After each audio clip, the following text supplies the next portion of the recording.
you'll probably remember from yesterday, but he is giving another presentation to us this morning on vaccines and mandates, forming a Catholic conscience. Dr. Paul Carson is a physician who is board certified in the specialties of internal medicine and infectious diseases, and has practiced medicine in Minnesota and North Dakota for over 30 years, most of which was at Sanford Health in Fargo.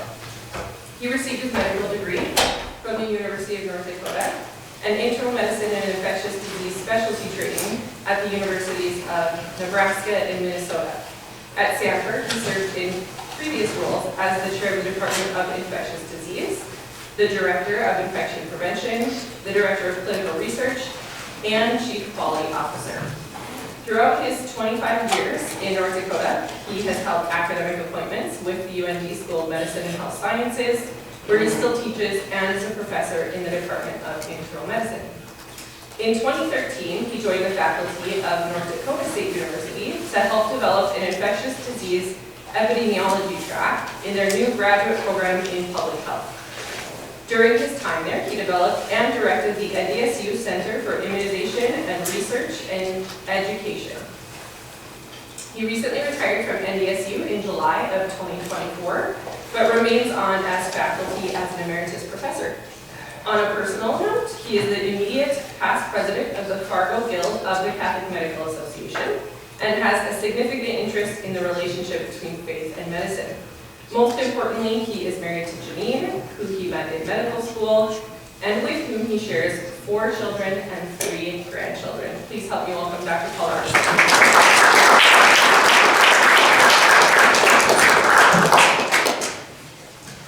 Thank you, Lauren. I don't think there's a microphone, but I presume you can hear me okay? Right? Good. Well, yesterday's talk was nice and easy because it was a lot of positive things and a lot of happy stuff about how wonderful our faith is for our health and all that. Today, I'm going to talk about something that's probably a little more challenging and controversial, especially in the wake of the COVID pandemic. If you're like me, we saw many aspects of the pandemic divide our families, divide our churches, divide our dioceses, polarize people in a number of different areas. One of the main flashpoints being vaccine mandates that came out in various forms during the pandemic. I don't want this talk to be specifically about COVID vaccines and the pandemic. This is a more general topic because as healthcare workers, you're going to probably face vaccine requirements in a number of different institutions you may work in, and there are intersections with how that may play out with if, when, and how we want to receive those and how our conscience plays into that. So there will be a number of questions that come up in your mind, particular to the COVID pandemic, and I'll address some of those, but I want you to try to think about this from a more global perspective. So, let me change my glass. I have like 5 pairs of glass, different lengths and so on. You can see a little bit there. Okay, just by brief outline here, what I want to try and cover with you in this next hour, and I hope to leave enough time for questions afterwards, because I suspect a number of things I'm going to say you may have issues with or want to push back on, which I welcome. So I want to go through a brief review of the history of vaccines and mandates. I want to try and talk about the tensions that mandates may pose on individuals, particularly pertaining to matters of ethics, spirituality, and conscience. And I want to especially focus in on Catholic teaching regarding the formation of one's conscience and Catholic teaching regarding the moral use of vaccines. And that I've certainly seen, actually in my own professional career, is the enormous benefits that a number of vaccines have given society, particularly us here in the West and in the United States. If you look at the morbidity of some of the vaccine-preventable diseases not that long ago, in the 1900s, especially around the turn of the last century and into, I'd say, the 1950s and 1960s, you can see the morbidity from diseases like smallpox, diphtheria, measles, mumps, pertussis, etc. was enormous. We typically had, in any given year, somewhere between 400 to 550,000 measles cases in children every year before the measles vaccine. That was up until even the 1950s. And you can see what the morbidity of these diseases are here, most recent data in 2021, like major major reductions and in fact, even the elimination or eradication of some diseases. Smallpox has been eradicated from the face of the world. It only exists in bioweapons labs, we think, in Russia and maybe elsewhere. But it's one of the few diseases that has been eradicated through efforts, human efforts in the world. There's one other disease that's been eradicated. I was asked this is a little ping-pong question from Mike. Does anybody know what other disease has been eradicated from the world through vaccination? Anybody from stuff like farms or farming background? No, that one, unfortunately, we deal with still. Rinderpest, apparently is a disease of cattle. It's a viral disease of cattle. That has also been eradicated from the world. We're on the cusp of eradicating polio from the world. It's only circulating in its wild type in Afghanistan and some border regions with Pakistan and was in parts of Nigeria. It looks like it's out of there now. So there's a big effort to try and push for mass vaccination efforts too, because we're on the cusp of having that eradicated from the world. We've had a number of diseases eliminated from the United States. Eliminated means it's gone from a region. I look at the thing on the bottom of the list there, Haemophilus influenza. When I was in medical school and rotating on pediatrics, you always had a child on the ward with Haemophilus B meningitis or Haemophilus B epiglottitis or Haemophilus B sepsis. It was a devastating disease, could be very serious and cause permanent damage to children. An infectious disease we sort of knew about well. My young colleagues now have never seen this. They don't know what it looks like. I saw it all the time. It's gone, effectively. I mean, there are cases here and there, and that usually is in families who choose not to vaccinate, but it's markedly reduced. Well, how do vaccines work? They work in a couple of different ways. Vaccines work by protecting the individual, so we as a person can take a vaccine, it primes our immune system, allows us then to, when we face that potential pathogen, mount a more rapid and effective immune response to eliminate the pathogen or at least decrease its risk.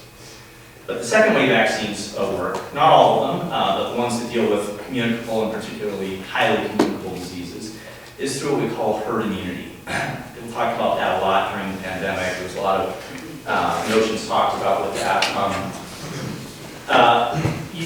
The only way that herd immunity has ever been reached is through vaccination. You can move from epidemic levels of a disease down to what we call endemic levels of disease, so explosive numbers of cases down to low simmering numbers of cases every year. But you never can actually have it effectively eliminated from a population except through, at least in the history that I'm aware of, through vaccination. And that's because if you have enough of a population immune to a pathogen, even if it gets introduced into a susceptible individual, doesn't have a pathway to spread. And so you can really block that pathogen from getting a foothold into the population and spreading.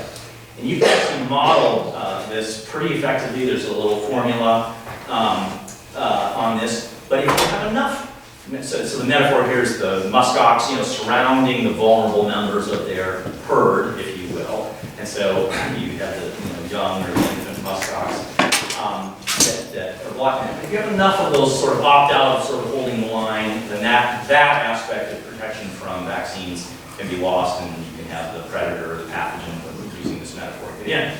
You can actually pretty accurately model with this number of the population that needs to be immune to have what we call threshold of herd immunity. It's with a formula characterized by 1 minus 1 over R naught. If you follow the pandemic, a lot of people kind of got familiar with epidemiologic terms. R naught is what's called the reproductive number. It's the number of new cases that a typical case will generate. So for example, in the case of measles, that's like probably the most communicable virus we know in humans. It's very contagious, airborne. One person will typically beget in a susceptible population about another 14 to 15 cases. So that one's really hot. So if you do 1 minus 1 over 15, you'll get somewhere around 94–95% of the population needs to be immune to not have measles, be able to spread. It's actually pretty predictable. When that level of population level immunity starts to get somewhere below 90 to 85%, it's very common that outbreaks start to occur in that population. Now, it's that idea about herd immunity that has caused some people in authority to embrace this sort of philosophic thinking. So this is John Stuart Mill, who said the only purpose for which, he's a political philosopher, the only purpose for which power can be rightfully exercised over any member of the civilized community against his will is to prevent harm to others. You can argue whether that's legitimate or not, but you can sense there's some reason or legitimacy to this. And it's that, I think, philosophy that has led authorities at times to mandate vaccinations. And this actually goes to the very founding of our country. George Washington, before our country was founded and they were fighting the war with the British, he mandated smallpox variolation. I had that highlighted because it's actually not a vaccine. It was actually giving people a sort of tiny case, or hopefully a tiny case of smallpox. You take pus from somebody who had smallpox or a scab, and you scratch it into their skin, or if you took the scabs, you could kind of grind them up and blow it into their nose. And you caused typically a less severe case of smallpox, and if you survived that, you were immune for life. And he told this Dr. Shipman, who was the Director General of the hospitals of the Continental Army, he said, necessity not only authorizes but seems to require the measure, for should the disorder infect the Army, we should have more to dread from it than from the sword of the enemy. Smallpox was a scourge at that time. It took many, many people, and he recognized this was a real threat to their viability as an army, and he mandated that the Continental Army be variolated. Much, much higher risk than COVID vaccines or any other vaccines we use now. That entailed other mandates over time. So some of the early history of vaccine requirements, I don't know how well you can see that, but I have trouble seeing it here, is Massachusetts in 1855 was the first state to require that children have a smallpox vaccine before going to school to prevent the spread of smallpox in schools. By the 1900s, many of the states had started to require this before going to schools, and then by 1963, 20 of the US states required or mandated children have a number of different vaccines. And shortly after that, moving in the 1970s, all states have requirements they decide which vaccines are on the list, but all states have requirements for vaccination for children to enter school. So we've lived under mandates for decades. With school children, most of the time none of us thought much of it. It's become much more of an issue in recent years. So that's the first place and the main place where mandates have been there. Other areas of historic vaccine mandates include different municipalities during outbreaks, employer-based mandates, which you may face as healthcare workers, and then sort of unprecedented one was a federal mandate during 2021 with the COVID vaccine and the Biden administration, who said basically, I think the rule was something to the effect that any facilities that receive federal funding are required to have a vaccine mandate. And that got a lot of people pretty hot and charged up. I think what we need to recognize with this is that there are competing goods here. So, and there's a tension between these competing goods. So on the one side, I think we all recognize as a good is my autonomy. I get to say what goes into my body. I have choice and autonomy over decisions that affect my own health. These are often put out in the phrases of like personal liberty, individual choice. A new one that sort of came right before and during the pandemic was medical freedom. On the other side are things that kind of pertain to the common good, solidarity with one another, the public health goals of trying to achieve that second benefit of vaccines of herd immunity. These tensions have bubbled up in various ways from the very beginning of vaccination. This is a cartoon in a publication. I kind of highlight the publication here, Publications of the Anti-Vaccine Society. So this was in the 1800s, and when smallpox vaccine mandates were starting to be put into place. Later it became Edward Jenner's vaccine. This was a cowpox virus. So cowpox is in the family of the pox viruses, the smallpox, and it's similar to smallpox, but it was noted by Edward Jenner that milkmaids had beautiful skin. Like lots and lots of people were pockmarked and terrible skin that was sort of ravaged, if they got their smallpox and survived. But milkmaids tended to have really unmarked and beautiful skin. And he observed that they frequently, in the process of their job of milking cows, would get cowpox on their hands, mild pox-like lesions which appeared to make them immune to smallpox.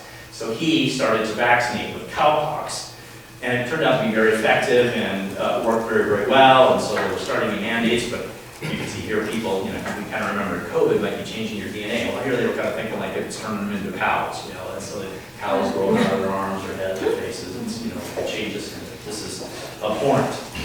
And different treatises were put out. Here's one in 1878, 150 reasons for disobeying vaccination law. So, I mean, we've seen pushback on these types of things from the very beginning. And now, fast forward to current time, stop mandatory vaccines and the protests that we saw, particularly around healthcare facilities.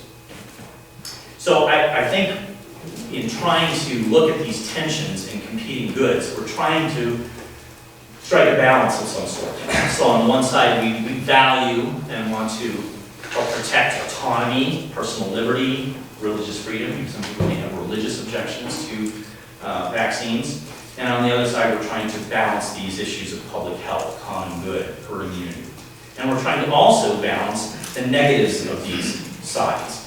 So on the one side is increasing susceptibility to disease outbreaks, and then something that's talked about in some of the public health literature, something called free riding, which is either the conscious or subconscious decision that, like, you all can take the vaccine, I'm not going to do it, and I don't see measles spreading, I don't see diphtheria spreading, and I benefit by everybody else kind of doing it without taking personal risk, as long as there's still enough people there that kind of hold that wall of herd immunity. And so it's maybe it's a too pejorative a term, but it's talked about in the literature a lot, it's free riding. On the other side, the negatives are compulsion and force, which really get people pretty charged up. Like, people, especially us Americans, don't like being told what to do. A sense of violation and organized opposition. So in public health policy, I'm not going to debate the wisdom of these policies or not. I want to focus more on how we as Catholics should practice in conscience. And I would say there are hearty public health debates about when, how, if mandates should be implemented, because they can backfire in a number of ways. They can achieve herd immunity. They can work, but they also come at a cost. So I think knowing what some of the pertinent case law out there is useful. So one of the challenges, this came from a man named Jacobson who objected to vaccine mandates in the city of Boston during a big outbreak of smallpox there. So the city officials said all residents of Boston need to be vaccinated with smallpox vaccine. Mr. Jacobson said, on religious grounds, I don't want this vaccine. I'm not sure what his particular religious objection was, but he said he didn't want this. This made its way through the courts all the way up to the Supreme Court. And in 1905, the Supreme Court decided for the city, saying compulsory vaccination is within states' police power. So that was kind of the first big test of this in the legal system. It followed then when schools started to mandate this. There was pushback on school mandates, and in a decision in 1922 in Zook versus King, the Supreme Court, these are all Supreme Court decisions, decided that schools can prohibit attendance without vaccination in broad discretion in public health. So decided with the schools, you can do this in greater interests of public health. And then in 1944, this was tested further on the basis of religious exemptions. And the Supreme Court decided that the right to practice religion freely does not include liberty to expose the community or child to disease. So they said schools could enforce this without making religious exemptions.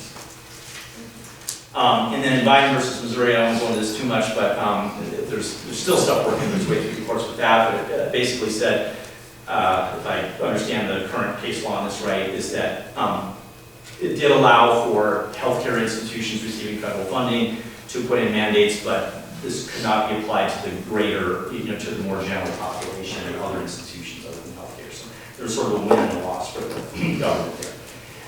But how's that played out in actually law? So states have been the ones that have decided how to regulate this, and so it's left to the level of the states. And pretty much every state allows for medical exemptions to vaccines. So I can say, look, I have a history of anaphylaxis to this vaccine, or some other medical complication. You can file for an exemption, and it's pretty easy to get that in every state. California made it a little bit harder recently. They won't take your own doctor, and you gotta have somebody from the public health department approve the medical exemption. The reason for that was that people were selling medical exemptions online. Most states allow for religious exemption. Not all. There's I think maybe three states that don't allow for religious exemption, but most have allowed for that. That was tested in the court saying, look, I'm not religious, but I have just as strong beliefs as some religious people, like how come you're discriminating against me? And so that led to a number of states adding what we call philosophic objections. And so it's not based on a religious belief, but on my personal and strongly held belief. And those lumped together now are typically called non-medical exemptions to vaccination. About, I think it's probably somewhere between 15 to 20 states allow for philosophic exemptions.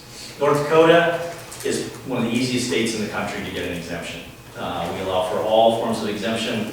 A parent can just sign a form, hand it to the school secretary, and say, I don't want my kid vaccinated based on religion or personal beliefs, and that's what it is to it. Other states make you get notarized. Other states may make you watch an online class about the disease and risks and benefits of the vaccine. Our state, very, very easy for schools, school-based exemptions. Employer-based compulsion. I'll give my disclosure here. A couple disclosures. One, I take nothing from pharmaceutical industry, so I don't want to be, even though I think it's okay to take grants from industry, I don't, because I don't want to have any conflict of interest at all. Another disclosure, I was as Director of Infection Prevention at Stanford Health. I instituted a mandatory influenza vaccination policy, which was wildly unpopular in the first year, and it was kind of a nothing burger after that. And because there was pretty good evidence that healthcare workers could bring influenza to their patients, cause outbreaks, and facilities that had higher vaccination rates in their workers saw lower, in long-term care and healthcare facilities had lower rates of nosocomial hospital-acquired spread. So we were one of the institutions that implemented an employer-based mandate. Lots of them have it for hepatitis, for pertussis, measles, etc. Almost all these healthcare institutions allow for a medical exemption, so if you have some medical reason not to get it. Some will allow for a religious exemption, and they may make that sort of easier or harder to get and do. Now, moving to why some people might not want to be vaccinated or might want to defy a mandate. This isn't a totally comprehensive list of reasons, but I think I heard most of the reasons. So the top concerns that vaccines aren't safe, that maybe they are linked to autism, or that you hear like from young moms, too many too soon, toxins in vaccines. What about the long-term safety profile? Dangers from the disease are minimal to me or my child. I don't know anybody with measles. I've never seen measles. I've never seen Haemophilus influenza B meningitis. I've never seen these things. I don't think this is a risk to me, and I don't want to take any risk from the vaccine for me or my child. I draw a line between those kinds of reasons, which I would say are, and we may debate this at the end here, I would say these are matters of prudential judgment. There's not a moral issue per se there. Is the disease more of a threat, or is the vaccine more of a threat to me? And what is the risk-benefit analysis as me and an individual taking that vaccine? Other reasons, though, may be things like faith that relies on divine protection and healing and rejection of medical care. There are some religions that don't want anything to do with medicines or whatever, and I rely on God or faith healing or so on. Some religious groups like Muslims and Jews may object to vaccines that use gelatin in there. So the gelatin is a stabilizer for vaccines that will keep it from degrading over a period of time. And often that gelatin is derived from pork collagen, and they have prescriptions against eating pork, so they may object to taking a vaccine that has pork gelatin in it. And I think the one that's probably the most germane to us here is this last one, which is the ethical and safety concerns about vaccines grown in cells derived from an aborted fetus. So we're going to spend some time on that here in a minute. And I think there are several operating, ethical, and spiritual considerations as we try and work our way through this. So ones that we heard about it in the debate on Thursday and some of the talks yesterday, but the primacy of individual conscience. The Catholic Church puts a high regard on our individual conscience, to the point that even if our conscience is wrong and formed badly, we are still obliged to follow our conscience. So we put a high regard on that. In the issue of taking vaccines that may have been associated in some way with an aborted fetal cell line, and it's either research or development or manufacturing of that, is the question of cooperation with evil, cooperation with that original act of evil. I put in here the dignity of the person because I think I've seen this good of personal autonomy sort of equated at times with the idea of the dignity of the human person. We'll spend a little time on that at the end. I want to talk a fair amount about the duty to the common good. Do we have some duty to one another and to our fellow man in the sense of the common good? And the last thing is what is the role of obedience to civil authority? I probably won't have time to get to that. That probably would be contentious or hot too, but if we have some time, we may, in the question and answer gets that. So primacy of individual conscience. The Catechism of the Catholic Church says that conscience is a judgment of reason by which the human person recognizes the moral quality of a concrete fact. And then a couple paragraphs later, they say, a well-formed conscience is upright and truthful. It formulates its judgments according to reason, in conformity with the true good willed by the wisdom of the Creator. Everyone must avail himself of the means to form his conscience. So I highlight a couple of pieces of that. One is in the first one that has a moral quality to it, so there's a moral question at issue, and this admonishment that we must form our question. As I was preparing this talk, I was reminded of my, as a cradle Catholic, squishy catechized in the 1970s and 80s, where, man, just follow your conscience. And I remember when my wife and I were preparing for marriage, and some of you may know Father Irmer and the Fargo Diocese, Father James Irmer. He was preparing us, you guys know him, to the Newman Center. And I said, Father, I kind of looked at this contraception thing. I think I'm okay with it. My conscience is okay with it. He sneered at me and said, Carson, what have you done to form your conscience? I kind of thought about it a little bit. He was absolutely right. I did nothing to form my conscience. And he appropriately chastised me and admonished me to do better. But I think that he was getting to something that can be like, well, I'm good with this or I'm not good with this. I'm not good with this, I won't do it. That is not enough. That is not enough. So what does the church say about this? This is a statement that was put out by the U.S. Council of Catholic Bishops on forming one's conscience. They give 4 points here. One is begin by being open to the truth and what is right. Number 2, examine the facts and background information about various choices and be discerning in where we gather information. 3, study sacred scripture and the teachings of the church. And 4, prayerfully reflect and discern the will of God. These are really good points, and I want to emphasize the first 2 here. One is begin by being open to the truth and be discerning where we gather information. So I want to spend a little time on those 2 things. I used Mark Twain in my first talk. I like his quote. I didn't see. Mark Twain says, "It ain't what you don't know that gets you in trouble. It's what you know for sure that just ain't so."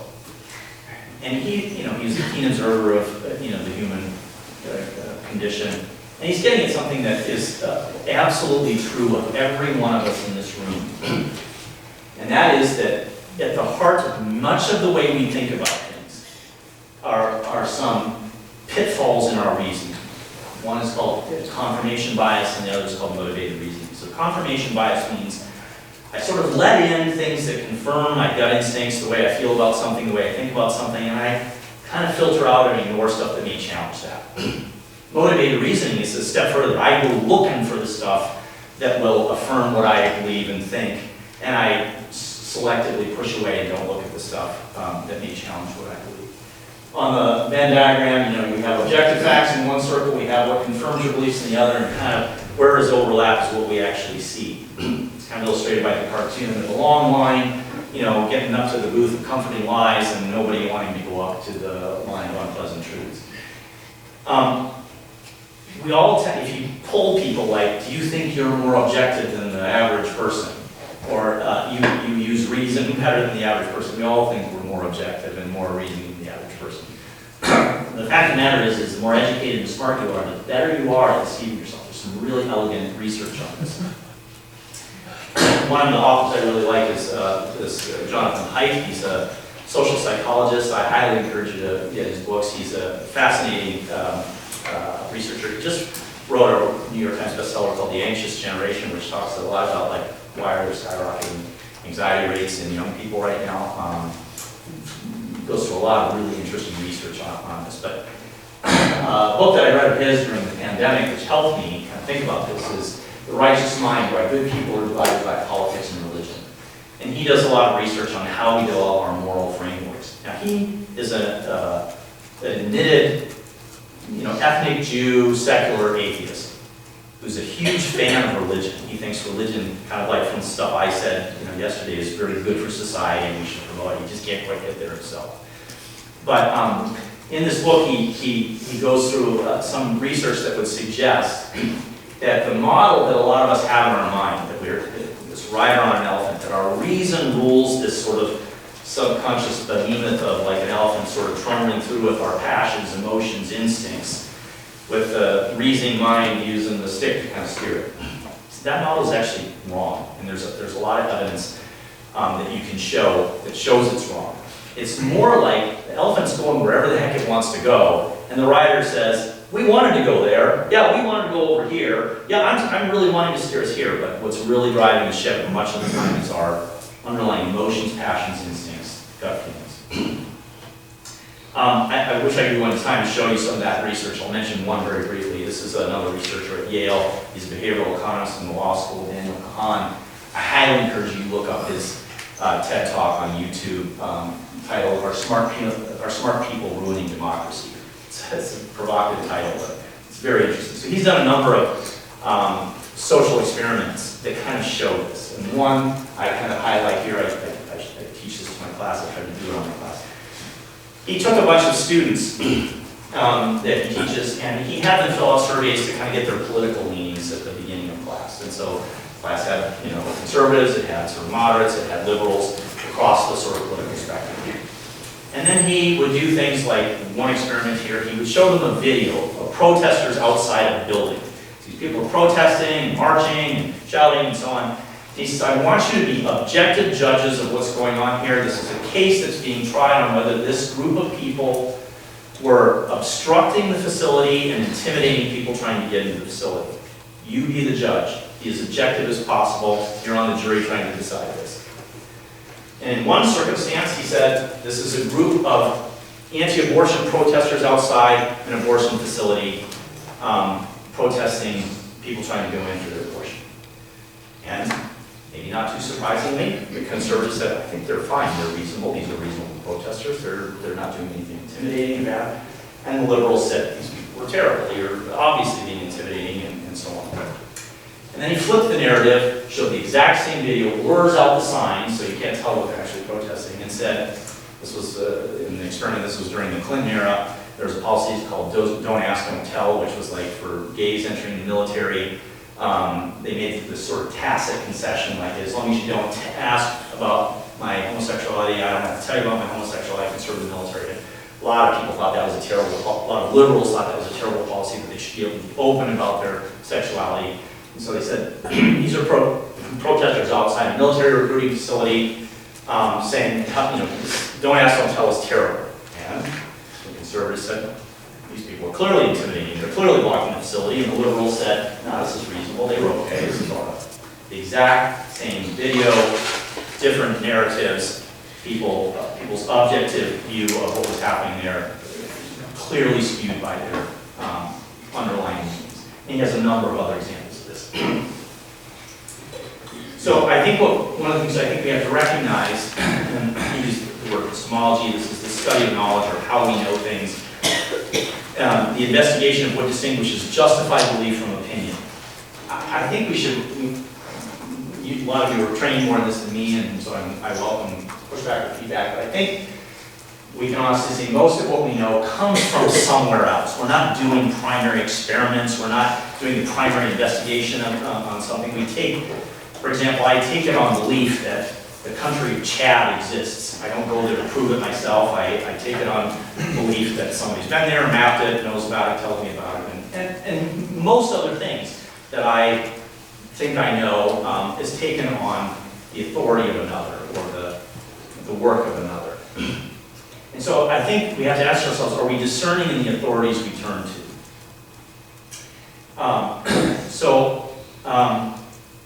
We saw during the pandemic, for example, you can see this in many other circumstances. Can I do my own research, sit on the toilet and look at my phone? There's some memes about that. Can I do my own research and find someone out there who can support my belief? Always. You can find somebody with a white coat with letters behind their name to tell you the why.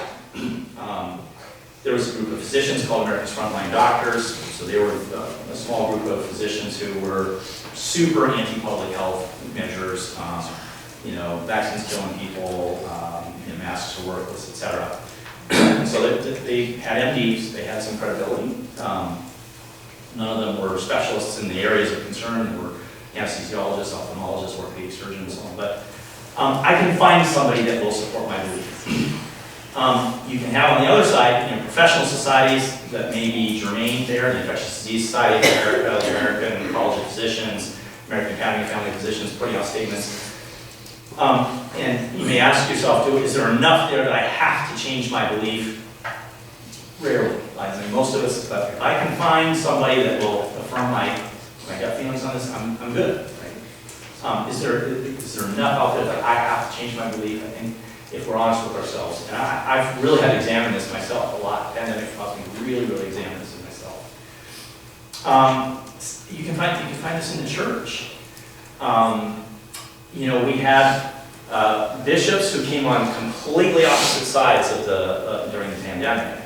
You had, the Archbishop of the Chicago Diocese saying, I'm mandating everybody who works in this diocese to get the vaccine. He had a vaccine mandate for the COVID vaccine. And, another bishop in Tyler, Texas, who said, these are horrible, there's a remote connection to aborted fuel cell lines. My fellow bishops should be joining me in decrying these vaccines. So I can go into the church and find someone to support whatever way I'm kind of in. So I think we have to do better than that. I think we have to recognize that we have these sort of gut instincts, ways we're leaning, the way we're raised in our families, our own biases, and so on. And I think we have to try and strive for higher authority or better sources. We'll see where this goes at the end here, but I'm going to try and make a case here. So on the one side, I would say on the church, you've got, my Catholic family members who think this or that, and I may talk to them and get my ideas from them. I may go to Catholic social media. I might be able to find an individual priest, an individual bishop, maybe even a conference of bishops.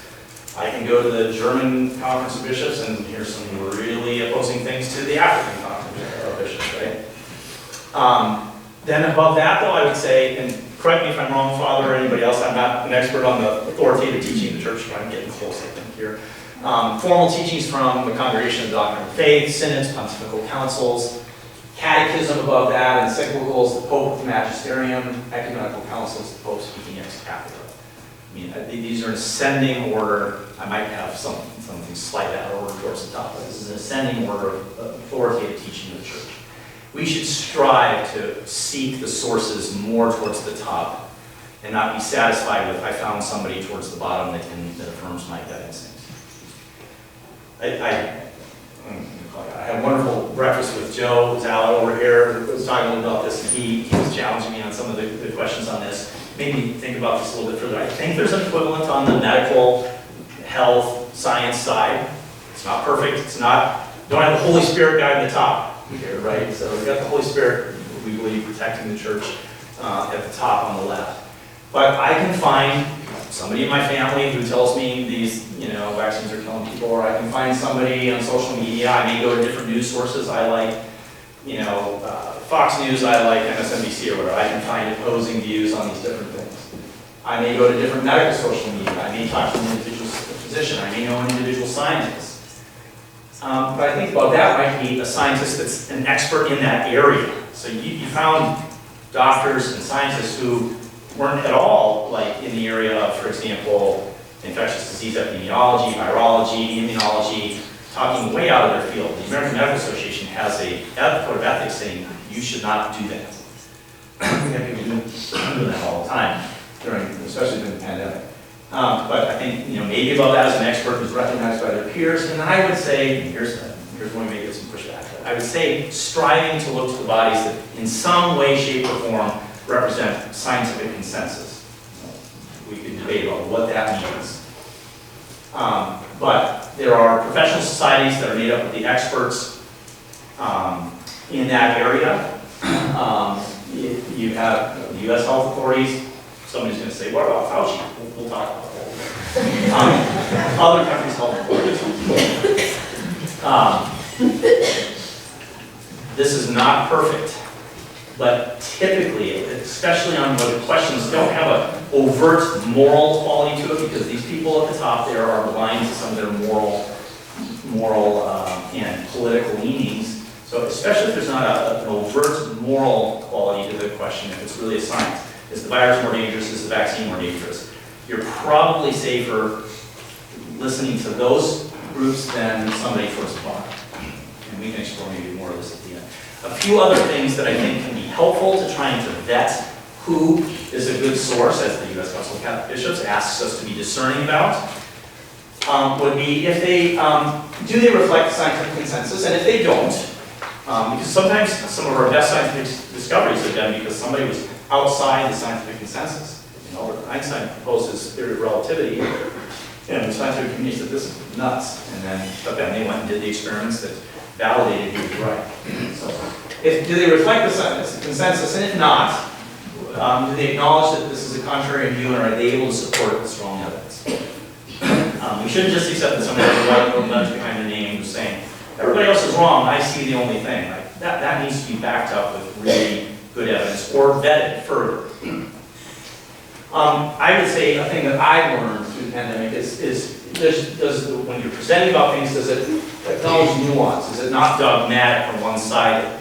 Can you acknowledge when you're wrong? I've started to look at some of the public health authorities and started to look at my own way. I taught during the beginning of the pandemic. Things that got right, things that you got wrong. I'm way more likely to listen to the people that said, we got this thing wrong. We're going to do better. We're going to learn from this. And there are some. And there's some on both sides that are dug in their heels, dogmatic, like, I got nothing wrong. I'm sticking to my guns on this.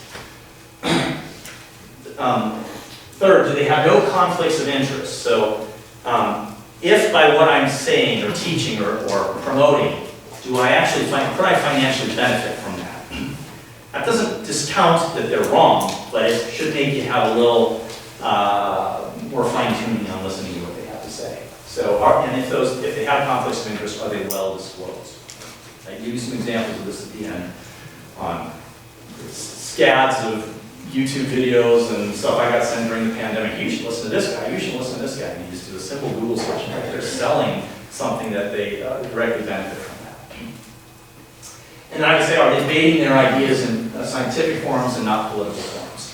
If all you hear them talking on is MSNBC or Fox News or whatever, and you're not hearing them going to scientific meetings and presenting their ideas or trying to conduct actual research or whatever, I think we should take that a little bit more askew.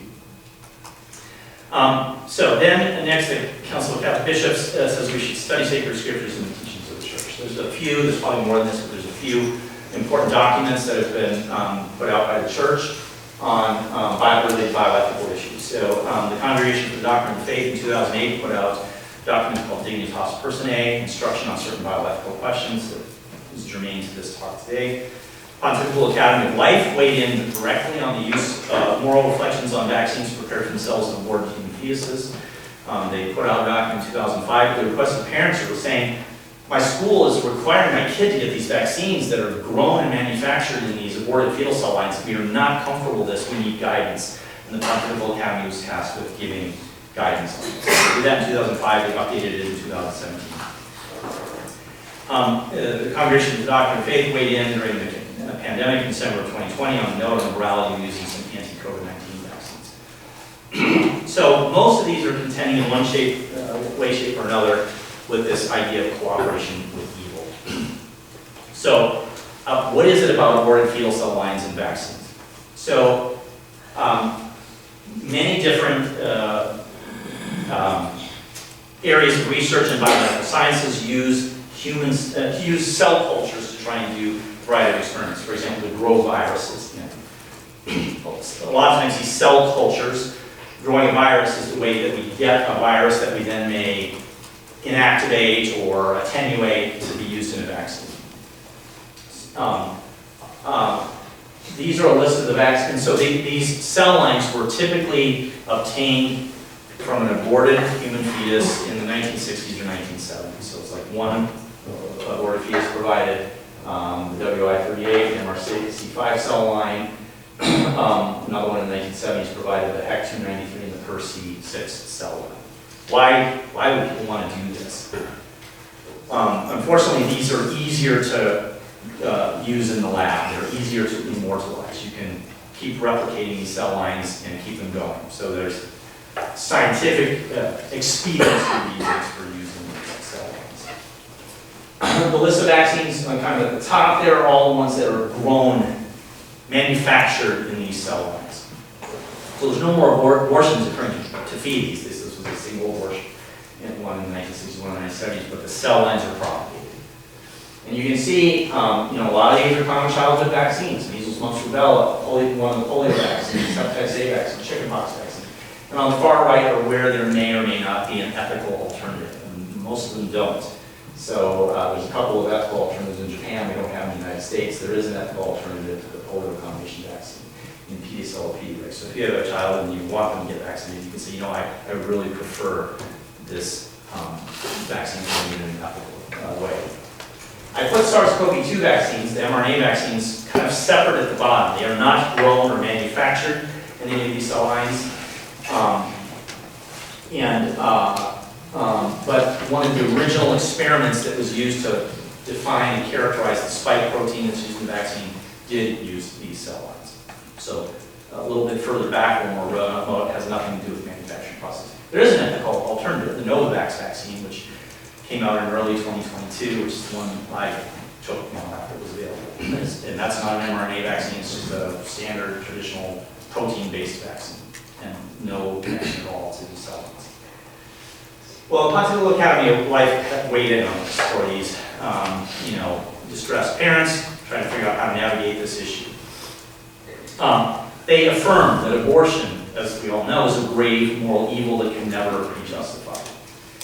They further said that formal and immediate material cooperation in the act is never illicit, and parents only participate by very remote, immediate material cooperation, which is in the service to avoid a serious risk to oneself or others and can be considered illicit. I think we probably need to break that down a little further. That's a mouthful. I mean, most of us don't know what immediate, formal, material. I don't know what the heck we're talking about. This comes from the thoughts of St. Thomas Aquinas and St. Alphonsus Liguori from the past. Is it St. Alphonsus Liguori about the church? Yes. So I mean, these are brilliant thinkers that have kind of tried to work through this way before vaccines, right? So just to walk you through a little bit of this, the principal agent, doing the evil act, is of course never illicit. The person doing the abortion is guilty. You may have someone cooperating with that in some way. The one who assists the evildoer in some way. You may have formal cooperation. So they actually also intend the immoral act to occur. They're equally guilty. You then may on the right have material cooperation where I don't intend the immoral act. I'm drawing a line. I had a debate with a very wonderful scientist, Dr. Stacy Trasancos, on this issue, and she's like, I'm drawing a line. I would just ask, though, that I think we need to be consistent in the way we apply our conscience to these things. So if you're going to want to do that, and I applaud people who strive for that. There's I think, a good reason to try and draw a line. But are we being consistent, and are we applying our conscience fairly and evenly? Father Matthew Schneider, I kind of struck a relationship with him in the pandemic. He's a priest who's, I think, getting his PhD in either bioethics or moral philosophy. he wrote a few articles during the pandemic, and he pointed out that any drug tested on HAC-293, this is the cell line that had the remote experiment for the COVID vaccines, said if any drug tested on HAC-293 is immoral, say goodbye to modern medicine. It's a bit hyperbolic. What he points out is these, unfortunately, sadly, these cell lines are used all over in biomedical science, and even in food science. Many additives to our foods are tested in these cell lines. Multiple drugs have been tested in these cell lines. This is a partial list, and you can find, like, I guarantee you've probably taken one or more of these drugs in the past. Are we as discerning and discriminating about our remote cooperation with evil for these things as we are with vaccines? I'll note at the bottom, people who are fans of hydroxychloroquine or ivermectin during the pandemic, those have been tested in these cell lines. He also put out in another article, 12 things less remote cooperation in evil in COVID vaccines. So he's saying this is remote, but a little less remote than what we're kind of thinking about with the COVID vaccines. And again, I don't want to make this all about COVID, but it's an apropos example. He points out, the different industries that essentially use child or slave labor, like the mining of lithium for our cell phone batteries, the banana industry, blood diamonds that are harvested out of Africa, have been exposed in numerous documentaries and investigations to make use of child and slave labor. Are we as discriminating in the way we consume those things with this less remote cooperation with the word evil? I point out here, he pointed out in the article, there are companies that directly donate to Planned Parenthood. I mean, they intend the evil act to occur. Look there, Amazon. Anybody ordering anything from Amazon lately? Bed Bath Body Works, Unilever, Nike, Johnson & Johnson, Ben & Jerry's Ice Cream, Starbucks, Heinz, Energizer Batteries, Doritos. There's more. Are we as discerning and discriminating about our willingness to not cooperate with evil in these areas as we do with vaccines? And I think if we're trying to be honest with ourselves, we should have some integrity there and go that extra mile with these things too. Father Schneider points out, though, that unfortunately, this level of remote cooperation with evil is so embedded in society that it is very, very hard to live in any sort of reasonable way and escape it. He basically said you have to live off the grid. You're going to have to grow your own food, you're going to have to supply your own power, because if you go down the line on many, many things, you are in some way or another remotely cooperating with people. All right, getting to the next couple of ethical principles. Oh my gosh, we're almost done here. I gotta speed up. Talking too much. So dignity of the person, personal autonomy, duty to the common good. Back to that tensions there we saw during the pandemic protests like this. My body, my choice. No vaccines, no masks, no microchips, no mandates. I stand for medical freedom. I heard that more or less the same thing from some of my Catholic brothers and sisters. Now we know where that language comes from, right? My body, my choice. We know where that comes from, and in another set of circumstances, we think that's horrific. That's not acceptable. But somehow it seems appropriate in this setting. I would say that personal autonomy is very important. It's one of the founding principles of medical ethics, but it does not have primacy. It does not trump everything. Our dignity does not come from personal autonomy. Our dignity becomes because we're made in the image and likeness of God. It's a direct thing from just being a human being made in the image and likeness of God. And our bodies aren't ours. At least we as Catholics don't believe that. We believe we belong to God. Our body is God's. We belong to Christ. It's not ours to do with however we wish or however we will. And the notion of freedom here, medical freedom and so on, we heard it yesterday in some of the talks, is not what I think our common society thinks. Here's a little cartoon of radical freedom. You say I can't jump on the grass, I'm jumping on the grass. That's license. I get to say and do what I want. That's not the Catholic view of freedom. The Catholic view of freedom, consequences. Freedom is by its nature ordered to the good and tends to evil only by defect. We are free when we are able to pursue and choose the good. It is in service of the good. Ben Franklin said, only a virtuous people are capable of freedom. It's tied with virtue and aiming towards goodness. So the Congregation for the Doctrine of Faith weighed in on COVID vaccines, and they said these are not obligatory as a rule. I'd love to talk to them about what they were thinking when they had that little caveat there. But it must be voluntary. But those who for reasons of conscience refuse must do their utmost through behaviors and other means to avoid becoming vehicles of transmission to others. The common good may recommend vaccination, especially to protect the weakest and most exposed. Morality must consider not only the duty of one's health, but the duty to pursue common good. So use this language, duty. I guess to speed up, I don't want to cut into any more Joe's time. A colleague of mine and I wrote a paper way before the pandemic on Catholic social teaching, the duty to vaccinate. Do we have duties here? Drawing from a number of different the documents of Catholic social teaching, I would say there are 4 themes from Catholic social teaching that may be apropos here. The call to family, community, and participation, rights and responsibilities, solidarity, and option for the poor and vulnerable. A few quotes here. The Gospels, truly, truly, I tell you, whatever you did for one of the least of these brothers and sisters of mine, you do for me. Should we at least consider the least of these being the elderly, the disabled, the immunosuppressed, the people who may not benefit from vaccines or rely on us to protect them? The idea of herd protection, the metaphor of Christ's body. We are all one. We're all part of the same body. If one member suffers, all the members suffers with it. If one member is honored, all the members rejoice with it. Now you're Christ's body and individual members of it. My favorite quote on this is Pope St. John Paul II. Solidarity, like we're in this together, is not a feeling of vague compassion or shallow distress for misfortunes so many people, both near and far. On the contrary, it is a firm and persevering determination to commit oneself to the common good. That is to say, the good of all and of each individual, because we are all really responsible for all. It demands a readiness to accept sacrifices necessary for the good of the whole world and community. Might those sacrifices be tamping down my fears about something, especially if I'm a healthcare worker, and realizing that I have some obligations or duties to help protect those who might not benefit from the vaccine. The elderly do not respond very well to most vaccines.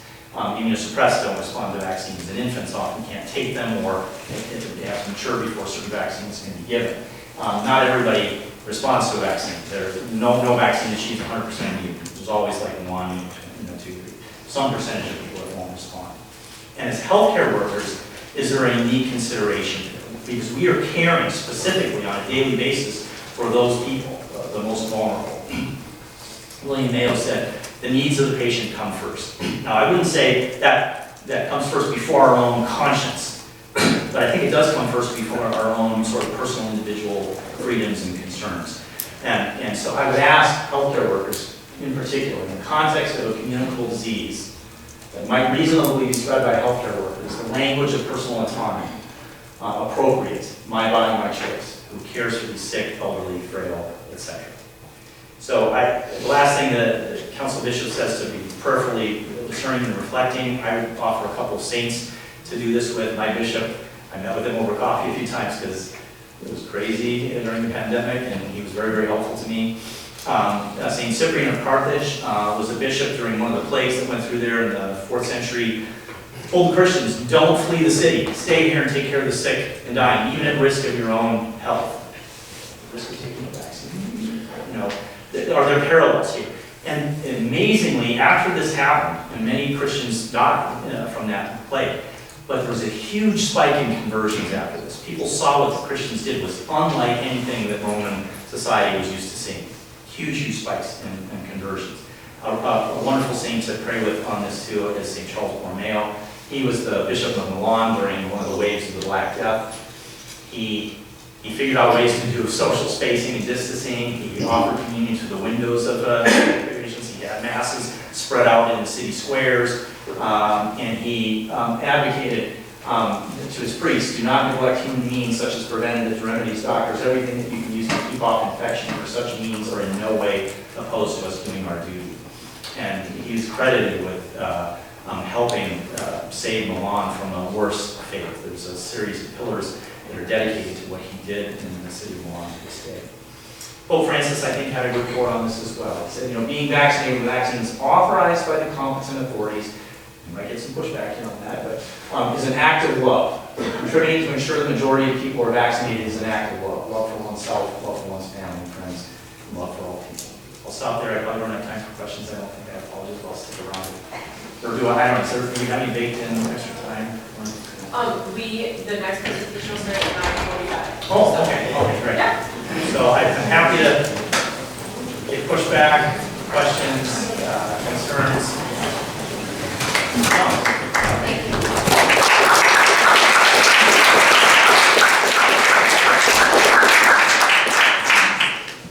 I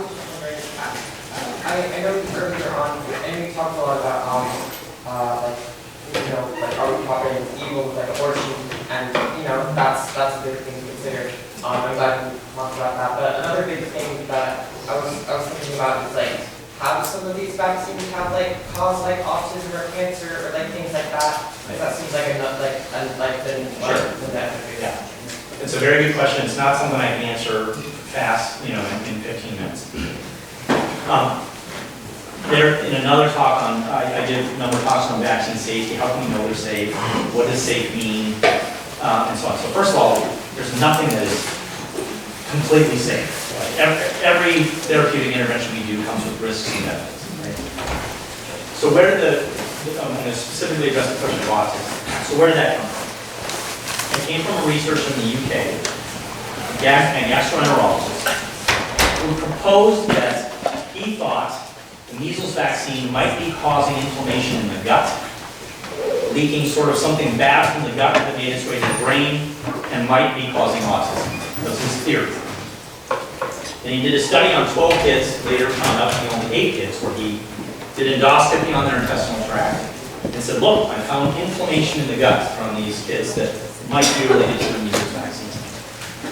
And after their measles vaccine, they started showing signs of autism. It's a study of 8 kids. It's not a randomized trial. This is one of the lowest sort of levels of evidence of quality of disease. Later it was discovered he was being paid by a set of trial attorneys who were setting up to sue the vaccine manufacturer. He received several hundreds of thousands of dollars to do his research. He never disclosed that. He was also developing an alternative vaccine himself, another conflict of interest. Nothing wrong with developing an alternative vaccine, but he didn't disclose that. He was going to majorly benefit financially from that. After that, an investigative reporter looked into his research and found that he fabricated some of the data. Several of the kids had autism before the vaccines. And The Lancet, which is a reputable medical journal, withdrew his publication. And he lost his license in the UK, and now he lives in Texas and goes around saying vaccines cause autism. But it scared the heck out of everybody. Vaccination rates fell in the UK dramatically, and measles outbreaks started to occur. So to allay these concerns, the UK, the NIH, several other countries poured millions of dollars into researching this question. And they did what's the best you can do with these kinds of studies, which are called prospective cohort studies, where you follow vaccinated versus unvaccinated kids for autism over time. And then study after study after study after study has shown no association at all. And we've got more evidence on what are the more likely associations. It's not completely understood, but maternal age and a number of other things are strongly associated. But that is stuck. That dishonest doctors' fabricated publication has stuck in our psyche hard, and it has been really hard to watch. I can say about as confidently as a person can say, because it's called the black swan dilemma of science. Scientists are very loath to say, I know there is no association between X and Z, because what degree of science do you need? It's as far as you can take this in scientific community. There's no way to do this. And so it causes most of us in the infectious community great distress to see how one bad, lying person who stood to benefit from this was able to deeply affect the perceptions around the world. Does that answer your question? I think so. Okay. I guess I was wondering, like cause people to die from the vaccine, or something more serious? So every vaccine has a risk of about 1 out of a million anaphylaxis, and you can die from anaphylaxis. You can die from anaphylactic shock. So about all of them. The COVID vaccine was a little higher than that. It was about 4 out of a million got anaphylaxis. The AstraZeneca and the Johnson & Johnson vaccine were live virus vaccines, attenuated viruses. They caused a rarely, I don't know the numbers off the top of my head, 1 out of hundreds of thousands, a condition called, it was a clotting condition that could form blood clots in the brain. For some reason, the formal name of it was escaping me. And people died of that, so there were some deaths associated with that. We dropped the Johnson & Johnson vaccine after the first year in the United States. I don't know if they're still using AstraZeneca in the UK. At the time, when COVID was passing through, the risks and benefits of even taking that vaccine outweighed for most groups, the risks of the virus. But we certainly wouldn't want to use those vaccines when safer ones came along. The mRNA vaccines, the main serious side effect that's come up, or side anaphylaxis from that, is myocarditis, particularly in young males. So from the age of around 14 to maybe as high as 30, there's a higher incidence of heart inflammation. There's debate on whether that has led to, was responsible for any deaths. There may have been one or two that were bad enough that that happened. That occurs in that select age group and sex at a rate of about 1 out of 5,000. And we don't recommend, because every kid is, that's more than 2-3 years old now has had COVID. We're not recommending that for that age group. COVID, if a kid got COVID, also could get myocarditis at a rate of about 1 out of 2,000. Well, seem to, you're trying to weigh risks and benefits. So no vaccine is 100% safe. But the people that review these are some of the finest scientists I know. I know that they are independent from the CDC, they are independent from the FDA, they're an independent review board of experts in this. They painstakingly go through all the data on what are the risks, what are the benefits, and when they try to make the recommendation. Do they always get it right? Not always. But I would propose, is a more reliable source. They may not get it right 100% of the time than some blogger you found out there on the internet or somebody who's talking on Fox News or MSNBC or whatever. Hopefully that answers. Yes, thank you very much. Any other? Yes, Brian. For those who don't know, I was a classmate of Dr. Carson back in the day. Our class president. Would you comment on the perception that I personally share that I can't trust fully the high bodies? Yeah. I agree. Yeah. Very well. It's a great question. Yeah. This deception has been promulgated by people once they're mastering. Yes. I would do the APA years ago. I mean, they said that we should hardly work more than should be supported by every side. Yeah. There are other things about the government. That was the FDA is 40% funded by private corporations whose conflict of interest isn't always made. Yeah. So my own faith, I used to trust all these databases excessively. Yeah. As a professional, I no longer do. And that's now that I'm an old independent consumer, what do I do with this? Yeah. I'm not faith. Yeah. So I'm going to paraphrase that short because I don't know if everybody heard that. So Dr. Herbal is sort of raising the question there have been prominent medical authorities that have said stuff that we know wasn't right, and maybe even more overtly lying, right? Or doing bad things. And you're right. And that's, I think, a huge challenge. It's most of what I talk to in my public health colleagues. We want to be trustworthy. If we want to be trusted, we need to be trustworthy. And that means absolute fidelity to saying what we know when we know it and what we don't know when we don't know it. And not pushing facts when we have an agenda that we think may be noble or good, right? I think some of the things Dr. Fauci said were clearly motivated in manipulation in the service of a goal that was not right. And I can tell you that in the public health community, this is all we're talking about. How do we build back trust? But this kind of happens every day. I guess my question is to where shall you go? Who are you going to trust then? Motivated thing, for example, about some of the professional studies that's saying transsexual medicine is good, gender-affirming care is good medicine. We know that has a political, ideologic motivation behind it, but you have some professional studies getting behind it. What's dispelled that? Better science. Everybody's grabbing the cash report from the Royal College of Physicians in the UK saying, because they said, we don't have the science here. This is not good science. We don't have the data to support this yet. We need to learn more.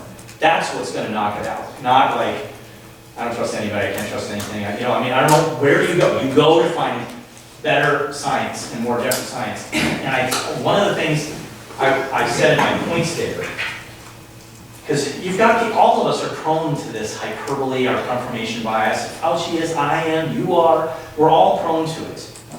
I think you can look to those voices that have been willing to say, I was wrong, I got this wrong. Fauci hasn't said, I was wrong. I would not trust him anymore, personally. Francis Collins, the head of the NIH at the time, devout evangelical Christian, was promoting the public health agenda, kind of talked smack on some of the anti-public health agenda. He's come out and said, you know what, we got this wrong, and this wrong. We need to do better. We need to improve the way we communicate. I will listen to him in the future. He's an expert in the areas, like he's proven to be more trustworthy. And I would go to the other side. You've got the, anti-public health, voices, Peter McCullough, Pierre Corey, or whatever, who were, promoting ivermectin, hydroxychloroquine, et cetera. I mean, I tried to get hydroxychloroquine to the state. It was a test tube study suggested it might prevent the virus from entering cells. Then we got better and better studies that showed it didn't work. They never backed down after we got randomized controlled trials showing no benefit. I will not listen to that person anymore. They can't admit, the better science has dispelled this, I was wrong. So I look to those voices that have some element of humility. I've been preaching to the public health community and scientific leadership community, like, we need to say what we know when we know it, and say we don't know, and we may learn more. I mean, it's always the case. So bad science is dispelled with better science. And Joe's out of that. Oh no, there it is. I'm going to use his example of breakfast this morning. When we were talking about the same thing kind of happened with the church. Right? So the sex abuse clergy scandal, this is his idea, he told me not to bury him, but it is. I thought it was a good analogy.